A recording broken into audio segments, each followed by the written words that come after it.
सवाल पर नया गठबंधन बनाने की तैयारी में है। क्या भाजपा को भारी पड़ने वाला है नीतीश पर भरोसा करना? क्या बिहार में एनडीए की तैयारी धरी की धरी रह जाएगी? बिहार में इस साल विधानसभा के चुनाव है, जहां एक तरफ तेजस्वी विधानसभा चुनाव की तैयारी में जुटे हुए हैं तो दूसरी तरफ एनडीए भी बिहार में जीत को लेकर फुल कॉन्फिडेंस में है।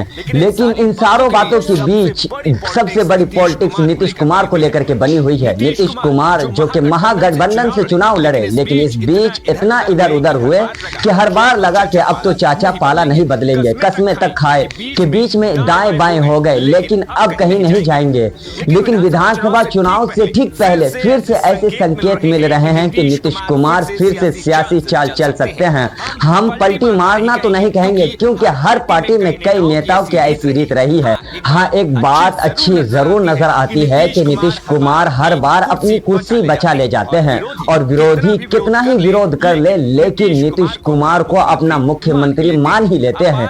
अब बात उन राजनीतिक संकेत की करते हैं जिनके बाद ये सारी बातें पाला बदलने की तरफ इशारा करती हुई नजर आती है।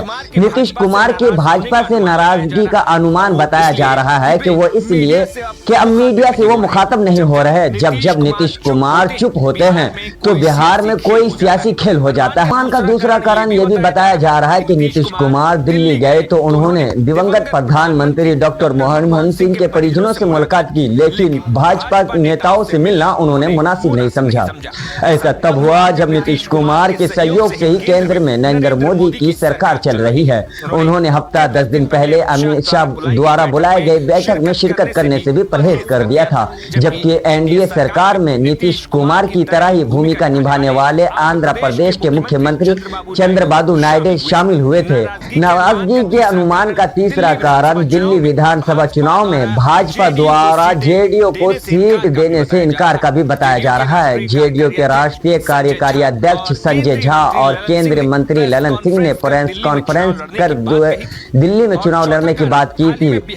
और चौथा कारण हाल ही में बिहार में एक कार्यक्रम जिसमें कई वरिष्ठ नेता ने खुले मंच से ऐलान किया कि हम विधानसभा चुनाव के बाद बिहार में मुख्यमंत्री भाजपा का होगा, लेकिन बाद में भाजपा और पार्टी की तरफ से ऐलान किया गया कि नहीं, चुनाव जो है वो नीतीश कुमार के नेतृत्व में ही लड़ा जाएगा और चुनाव के बाद मुख्यमंत्री नीतीश कुमार ही होंगे। नीतीश कुमार को लेकर के चर्चाएं तेज हैं तो दूसरी तरफ पूरे मामले में आरजेडी नजर गड़ाए हुए हैं। फरवरी 2024 में आरजेडी की तरफ से पूरी कोशिश की गई थी कि नीतीश कुमार की पार्टी में टूट हो जाए, तेजस्वी यादव मुख्यमंत्री की कुर्सी पर बैठ जाएं।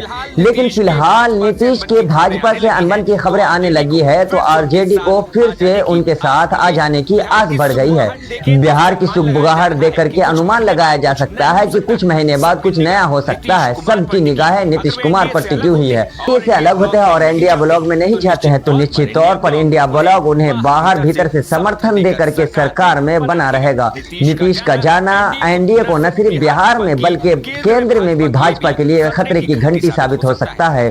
ये भी संभव है कि नीतीश के ऐसा कदम उठाने पर उनकी पार्टी जेडीयू में भी फूट हो जाए।